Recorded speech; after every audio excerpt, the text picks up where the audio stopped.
Joining me now for a look at the race in New Jersey and all of June's primary elections is our man at the big board, Steve Kornacki. Steve, it is so good to have you here. So New Jersey kicks off the busiest month in politics since November. As we just said, what are you watching this month?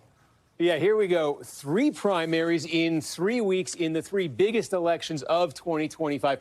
As you say, it's going to start next Tuesday in New Jersey. Most of the action next week is going to be right here in the Democratic race for governor. 6 candidates running here. You have Mikey Sherrill, Josh Gottheimer. You might recognize their names, both members of Congress. You got Ras Baraka, the mayor of Newark, Steve Fulop, mayor of Jersey City here. So a bit of a crowded field, although the most recent polling finds that Sherrill has been separating herself potentially from the pack. Sherrill, remember, she won a Republican district to get her House seat originally back in 2018. A lot of Democratic leaders have decided they think she's the most electable candidate in the fall. She has the most support from the party organizations in the state. New Jersey, on the Democratic side, still does have a large old-school machine component to its politics. So I think Sherrill has taken the lead here, certainly. Keep an eye, though, on these two. On Fulop, on Baraka, on the 2 mayors. Each one been running to the left here. Fulop running against the party establishment. Baraka on the most progressive platform. He had that high-profile arrest at the ICE facility last month. Could either of them catch fire with the progressive base of the party, potentially make this interesting, or are they kind of going after the same votes in some ways, which might make it easier for Sherrill? But anyway, some of the dynamics to look for right there on the Republican side in this race. Jack Ciattarelli is likely going to be the nominee. He was the Republican candidate last time around. He has Donald Trump's endorsement this time. So if it's Ciattarelli as the Republican nominee, see who comes out of this Democratic primary. This is interesting in the fall because something has to give.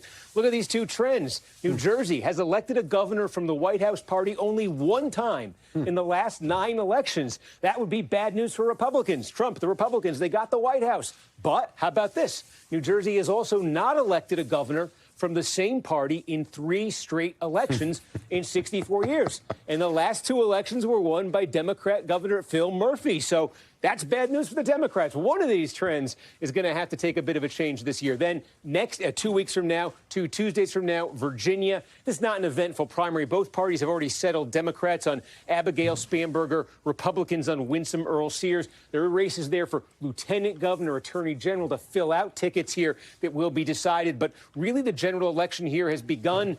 And you can say that Earl Sears, the lieutenant governor right now, she starts out as the clear underdog, not only in the polling, but also the trend in Virginia may be a little clearer than in New Jersey. 11 of the last 12 gubernatorial elections in Virginia have been won by the party that doesn't control the White House. That would be the Democrats and Spanberger here. Earl Sears going to have to try to make this a race. She's got an uphill climb, it would appear, starting out at least. And then the final one this month. This is the scramble here. New York City mayoral race here. Obviously, Andrew Cuomo, he is the big fish in this race. You see here the most recent polling. Cuomo at 37. Zoran Mamdani, he's a self-professed socialist, I think the most left-wing candidate in this race. He's been getting a lot of momentum in the polling. Now, remember, New York City, the way they do this, it's ranked choice voting. When you go in there, you're asked, hey, 1, 2, 3, 4, 5, rank the candidates. They have multiple rounds of tabulation. Candidates get eliminated. Votes get reallocated. So